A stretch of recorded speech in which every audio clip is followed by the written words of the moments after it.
Well guys, here's a little hint slash tip video for you. Well, as you see here in front of me, I have some bikes. And as I've mentioned a few times in my videos, that's kind of one of my pastimes, is, buying used old bikes that are pretty much no good and fixing them up and, selling them or so. But yeah, I'm going to give you a bit of hint slash tip video here on used bikes and which ones are better, which ones are worth fixing up for resale and stuff like that. So yeah, let's get them unloaded here, and then we'll go from there. Yeah, I'm going to go through and I'll show you kind of some tips to look for. So when you pick up a bike, whether it's secondhand like at a yard sale, or hey, you garbage pick them out of the dump, whatever you do here. First thing I do is I spin the back rim. Now what I'm looking for is a wobble in the back rim. Now this one here has a slight wobble. Now you can remedy that by giving it a, loosen a bit of the spokes and giving them a tighten. I've done that a few times. You get them back to true, back to straight. You go over the bike. After you test that, you go over the bike and you make sure the brakes are here. You look and make sure they function.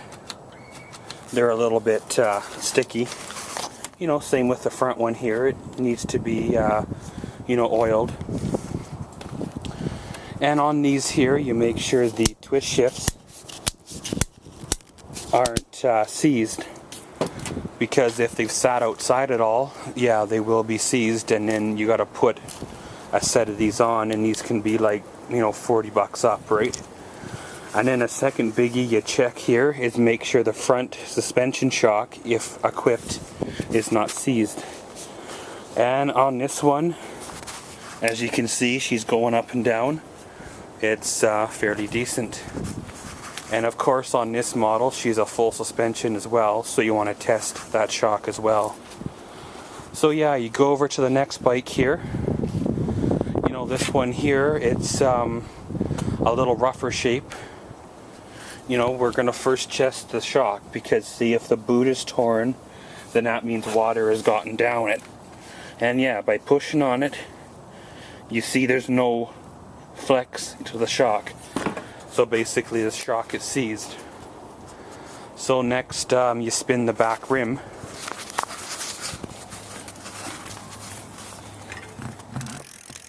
And by sighting it up there, you see it. It's pretty bent. So pretty much right there it tells me this bike's going to be parts. Because if you notice here, she's missing the back brake, as well as, of course, the normal sticky cables. And then you come over to this one here. This one here was actually, it's the third group to these other ones. This one here was one of those bargains out of a retail store. The guy bought it, picked it up, thinking he could fix it.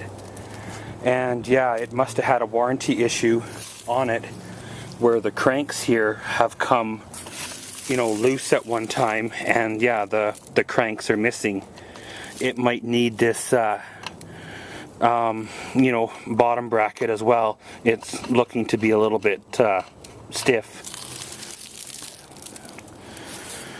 But you go over this bike, you do the same thing as well, spinning the back wheels, making sure they're true, and all that. And this one's looking fairly good. She has a good derailleur. It doesn't look like she's broke or nothing. You come up here to the front wheel. The front wheel looks good as well. It has okay tires under it. The brakes work and all that. The shifters are kind of damaged. It's one of those bargains. I'm out of a retail store, so it's been sitting around for probably a year or so. Could be 2 years. And then probably the guy got it, and it probably sat for another year in his shop or his garage or shed or whatever. So yeah, that one there. I might end up pulling the wheels off it and using it for parts, or I might end up fixing it. We'll have to see see if I have one of these bottom brackets in stock and the cranks in my collection of goodies or what. Another thing to look for, guys, is the size of the tire. And of course, they're always stamped on the tire. These ones here are 26ers, so that's an adult bike. And then you count the speeds.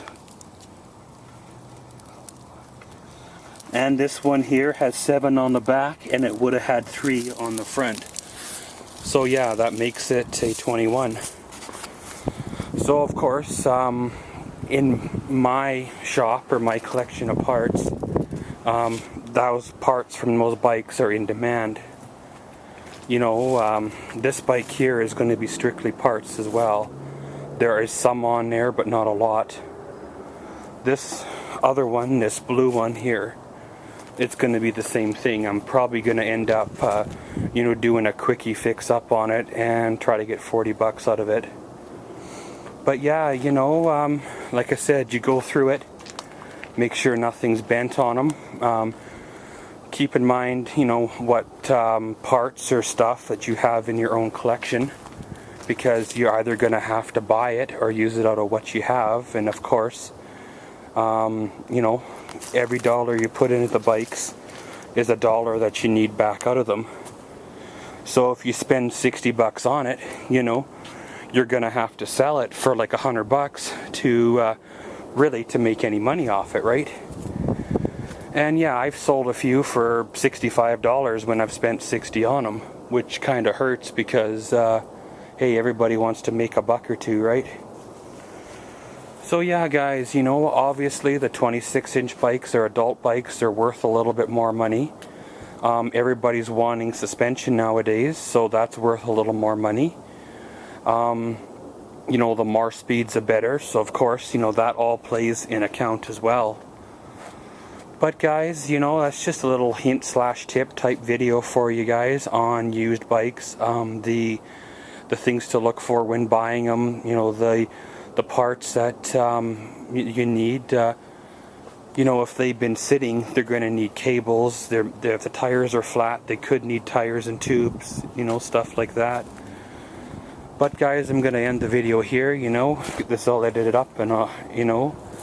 But guys, that's pretty much it for this video. So as always, thank you for watching Maxwell's World. Comment, subscribe, and enjoy.